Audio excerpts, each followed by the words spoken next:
You didn't quite fit. Not as a kid, not as a teenager, and honestly, not now either. You were too young to be a real part of one thing, too old to belong to the next. You grew up in a house where the TV had 3 channels and a dial, and then somewhere in your 20s, you were suddenly expected to understand the internet, carry a computer in your pocket, and act like none of it was strange. Like the shift was small, like you didn't feel it happening in real time, right under your feet. And the weird part? Nobody had a name for you. The older generation ahead of you had a whole identity, a sound, an attitude. The younger one behind you got a name before they even finished growing up. But you? You got filed under whatever was convenient, lumped in with people who were a decade older, or squeezed into a group that grew up on things you barely remember. You spent most of your life feeling like you arrived at the party slightly after the music changed, and nobody thought to tell you. That quiet confusion, that low-level sense of not quite belonging anywhere, isn't a character flaw. It isn't social anxiety, or overthinking, or some personal failure to fit in.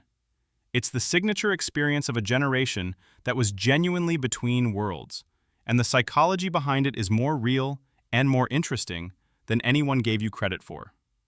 If that already sounds like your whole life in 2 sentences, stick around. This one was written for you. And if this channel is new to you, subscribe now. We get into the psychology behind things most people just quietly feel but never say out loud. Leave a comment too. I actually read them. Because what's coming up next isn't just about feeling caught in the middle. It's about why people like you are wired the way you are, and why the thing that made you feel like an outsider might be the most useful thing about you. You were born into a gap, but it wasn't empty. It was full of pressure, and pressure does something to a person. Psychologists call your cohort the Xennials. Born roughly between 1976 and 1985, you sit right at the seam between Generation X and the Millennials. That's not just a trivia answer. It means you had an analog childhood and a digital adulthood, and your brain had to bridge something that no generation before you ever faced, and no generation after you will ever have to face in quite the same way. Most people bridge small gaps. You bridged an era. Here's what nobody tells you. The ability to move between 2 very different worlds, to read the room when the room keeps changing, is not a soft skill. It's a form of cognitive flexibility that researchers actively study. A 2012 study from the University of Toronto found that people who grow up navigating mismatched cultural environments develop stronger adaptive thinking. They get better at holding 2 contradictory things at once without needing to collapse them into one. You didn't just survive the shift from rotary phones to smartphones, your brain trained on it. While everyone else was either firmly analog or born digital, you were translating between both, constantly, without anyone asking whether that was hard. It was hard, but it built something. Go back further, to childhood. You grew up in a time when kids still got bored the old way. You sat in the back seat for 4 hours with nothing but your own thoughts and a lukewarm juice box. You made things up. You filled silence with imagination because silence was all there was. Then, somewhere around your mid-teens or early 20s, the noise arrived and never left. That's not nothing. Developmental psychologists have written about what sustained boredom does to the young brain. It forces the prefrontal cortex to build its own scaffolding.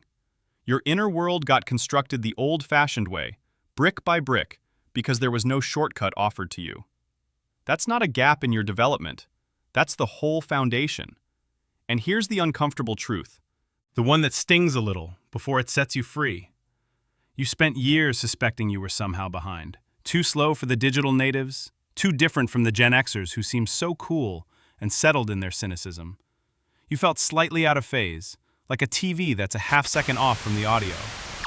But that feeling wasn't proof that something was wrong with you. It was proof that you were carrying more than most people understood. You were code-switching between 2 entire civilizations before that phrase even existed. The gift buried inside all of this is specific, and it's worth naming precisely. You have a very rare kind of patience with people who don't understand each other. You grew up translating, not just between technologies, but between ways of thinking, between a world that valued silence and a world that fears it, between writing a letter and sending a message that disappears in a day. You know what it's like to live on both sides of a wall that most people don't even know is there. That's not empathy in the generic greeting card sense. It's something sharper.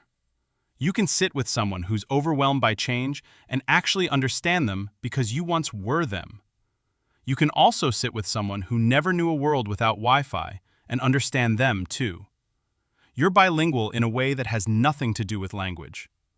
Most people only ever speak one world fluently. You speak two. So take a breath. You're allowed to stop auditing yourself against people who grew up differently. You're not lost. You're not behind. You're not a failed Gen Xer or a defective millennial. You're something that doesn't get a clean Wikipedia entry, and maybe that's exactly right. You're not broken for feeling like you never fully belonged to one era. You're not confused for still feeling the pull of both worlds. You're just someone who grew up at the exact hinge point in human history, and your brain recorded all of it. Some people are built for one time. You were built for the space between times, and the world quietly needs people who know how to live there. Tell me, do you feel this? The in-between thing? Drop it in the comments. I want to know how you describe it in your own words, because I bet your version is different from everyone else's. If this one landed, subscribe.